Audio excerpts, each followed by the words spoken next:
तो हेलो दोस्तों, सुबह का दिन है और ये डे है हमारा 15। तो इस जर्नी को 15 दिन हो चुके हैं। तो ये एक हमारी हैबिट बन चुकी है। तो 8 घंटे कंसिस्टेंसी के साथ स्टडी हमारी स्टार्ट है और 15 दिन हो चुके हैं, आज हो जाएंगे। तो इसी प्रकार रोज़ हमें किसी किसी दिन पढ़ने का मन भी नहीं करता, लेकिन पढ़ना पड़ता है, वही ज़रूरी है। और तो लाइब्रेरी भी हम आ चुके हैं, तो पढ़ाई और स्टार्ट कर देते हैं। और आपको क्या क्या हमने टॉपिक पढ़ा, कितना पढ़ा, वो आपको बताएंगे। ओके। तो दोस्तों, आज हमने हमारे जो 8 घंटे का स्टडी का चैलेंज रहता है वो कंप्लीट कर लिया है। और आज अभी हम लाइब्रेरी से आ चुके हैं। आज हमने टेंस को डिटेल से जाना, संज्ञा के अलावा हमने संज्ञा, सर्वनाम, विशेषण, विशेष्य को अच्छे से डिटेल के साथ पढ़ा और राजस्थान के लोक नृत्य पढ़े। टेंस में ये 3 प्रकार के होते हैं, प्रेजेंट, पास्ट, फ्यूचर। इनको अच्छे से पढ़ा। Present simple, present continue, present perfect, present perfect continue, past simple, past continue, past perfect, past perfect continue, future simple, future continue, future perfect, future continue, perfect continue, simple. ये present simple tense को अच्छे से जाना हमने। और do does इसमें ये लगती है ये। और प्रेजेंट परफेक्ट एज हैव का प्रयोग करते हैं। और प्रेजेंट परफेक्ट कंटिन्यू में एज बीन, हैव बीन और आईएनजी का प्रयोग। और प्रेजेंट प्रेजेंट परफेक्ट कंटिन्यू में इसका प्रयोग करते हैं एज बीन, हैव बीन। और प्रेजेंट कंटिन्यू में इज आर एम का। इस प्रकार हमने सारी टेंसों को अच्छे से पढ़ा। इसमें तो हमने शॉर्ट फॉर्म में आपको बताने के लिए ये 1 पेज का नोट्स बनाया है। और इसकी कुछ वर्गों को जाना, प्ले और वर्ग की सेकंड फॉर्म में प्लेड हो जाएगा, थर्ड फॉर्म में भी प्लेड, फोर्थ में भी प्लेइंग हो जाएगा और 5 में प्लेस हो जाएगा। इस प्रकार डू यहाँ फर्स्ट में डू, सेकंड में डिड, थर्ड में डन और डूइंग, फोर्थ में डूइंग और 5 में डच। इस प्रकार हमने इनकी वर्गों को जाना अच्छे से। संज्ञा में हमने किसी भी नाम को संज्ञा कहते हैं। संज्ञा 3 प्रकार की होती हैं, व्यक्तिवाचक संज्ञा, भाववाचक संज्ञा और जातिवाचक संज्ञा। जातिवाचक संज्ञा होती है। जातिवाचक संज्ञा के 2 और भाग हैं, द्रव्यवाचक संज्ञा और समूहवाचक संज्ञा।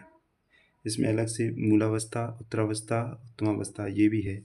जो मूलावस्था एक ही विशेषता बताई जाती है। इसमें उत्तरावस्था में 2 या 2 से अधिक के मध्य तुलना करके विशेषताएं बताई जाती हैं। और उत्तमावस्था में सबसे श्रेष्ठ अवस्था बताई जाती है। इसे वो सबसे श्रेष्ठ अवस्था होती है।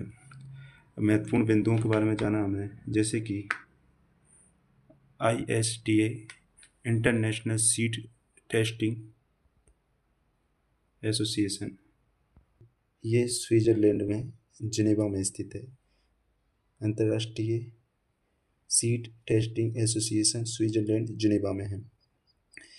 भारत 1961 में इसका सदस्य बना, 1924। और NSCC नेशनल सीड कॉरपोरेशन, इसकी स्थापना हुई 7 मार्च 1963 को और इसका मुख्यालय नई दिल्ली है। सीड एक्ट, बीज अधिनियम 29 दिसंबर 1966 का है, 66 का। और सीड रूल 1968 का है। सीड एक्ट लागू हुआ था 2 अक्टूबर 1969 को। और CSTLL केंद्रीय बीज परीक्षण प्रयोगशाला, इसकी स्थापना हुई 1960 में नई दिल्ली में। SSTC राज्य बीज परीक्षण प्रयोगशाला जयपुर दुर्गापुरा में। सीड कंट्रोल ऑर्डर 1983 में जारी हुआ, 83 में। और RSSC Rajasthan state seed corporation की स्थापना 1978 को हुई जयपुर में। NSP नेशनल सीड प्रोजेक्ट 1776 का सीड पॉलिसी 1988 में आई। सीड विलेज प्रोग्राम 2005-06 में का नेशनल सीड प्लांट 2005। राजस्थान के लोक नृत्यों के बारे में जाना हमने। राजस्थान का राज्य नृत्य घूमर है, 1986 की स्थापना। राजस्थान का एकमात्र नृत्य जो यूनेस्को की अमूर्त सांस्कृतिक सूची में शामिल है, कालबेलिया 2010 का। राजस्थान का एकमात्र शास्त्रीय नृत्य कथक नृत्य है। राजस्थानी लोक नृत्यों से संबंधित प्रमुख सांस्कृतिक संस्थान यूनेस्को है। United National Educational Security and Cultural Organisation, संयुक्त राष्ट्र